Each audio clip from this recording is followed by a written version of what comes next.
বিজনীত অসম ভাষিক সংখ্যালঘু উন্নয়ন বোৰ্ড উদ্যোগত ই-ৰিক্সা বিতৰণ। অসম চৰকাৰ ভাষিক সংখ্যালঘু উন্নয়ন বোৰ্ডৰ উদ্যোগত সোমবাৰে দুপৰীয়া চিৰাং জিলাৰ বিজনীস্থিত লক্ষ্মী মন্দিৰ প্ৰাংগণত ই-ৰিক্সা বিতৰণ সভা অনুষ্ঠিত হয়। উক্ত সভাত অতি দৰিদ্ৰ নিবনুৱা যুৱকসকলক একোখনকৈ ই-ৰিক্সা বিতৰণ কৰা হয়। উক্ত ই-ৰিক্সা বিতৰণ অনুষ্ঠানত ভাষিক সংখ্যালঘু উন্নয়ন বোৰ্ডৰ অধ্যক্ষ শিলাদিত্য দেৱ উপস্থিত থাকি 22খনকৈ ই-ৰিক্সা বিতৰণ কৰে।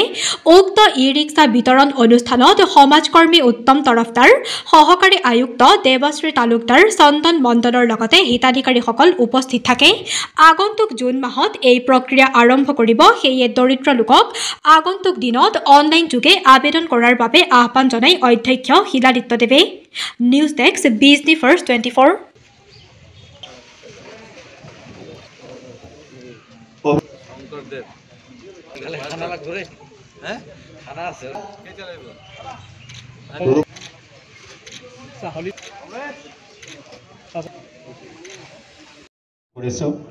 এইখিনিতে মই উত্তম তৰফদাৰ ডাঙৰীয়াক দুআষাৰ ক'বলৈ আন্তৰিক শুভেচ্ছা জ্ঞাপন কৰিছোঁ।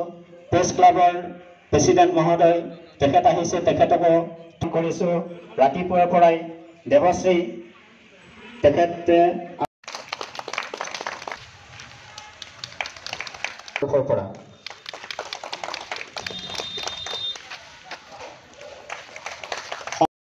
Assam linguistic minority development board আমি গোটেই অসমত আনএমপ্লয়েড ইউথৰ কাৰণে আৰু বেচিকেলি যিসকল মানে ইকনমিকেলি অলপ মানে কমজোৰ তেওঁলোকৰ কাৰণে ই ৰিক্সা আমি দি আছোঁ।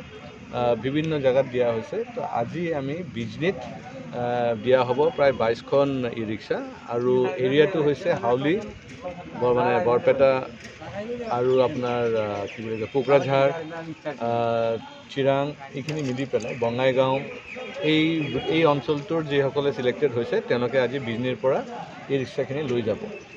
আৰু তেনেকৈ আমি বিভিন্ন ধৰণৰ আমাৰ কাৰ্যসূচী চলি আছে। Assam linguistic minority development board, আমি ধন্যবাদ দিওঁ ডক্টৰ হিমন্ত বিশ্ব শৰ্মা ডাঙৰীয়াক, কাৰণ এই বোৰ্ডটো আগতে ইমান এক্টিভ নাছিলে। মানে ইনফেক্ট এই চৰকাৰ অহাৰ পিছতে অলপ ভালকৈ ফাণ্ড আমি পাই আছোঁ আৰু মানুহখিনিৰ কাৰণে আমি কাম কৰিব পাৰিছোঁ।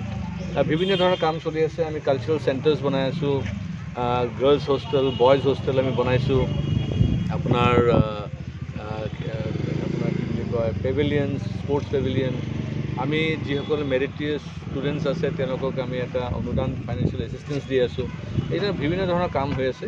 আৰু ই ৰিক্সা, ই কাৰ্ট, ইলেক্ট্ৰিক বাইক মানে আমি আকৌ ৰাফলি ধৰক জুন মাহত আকৌ আমি দিম।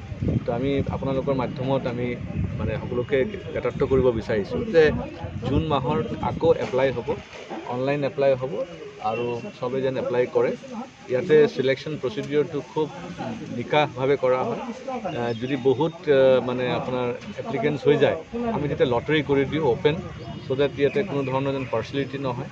আৰু চেষ্টা কৰা যায় যে যিসকল মানে দুখীয়া তেওঁলোকে যেন পায় তাৰ চেষ্টা কৰা হয়। তাৰ মাজতে অনলাইন হ'লেতো জানে আৰু ইমানখিনিতো আপুনি ধৰিব নোৱাৰে, এটা দুটা তিনিটা এনেকৈ গণ্ডগোল থাকিব পাৰে। এনিৱে সেয়া।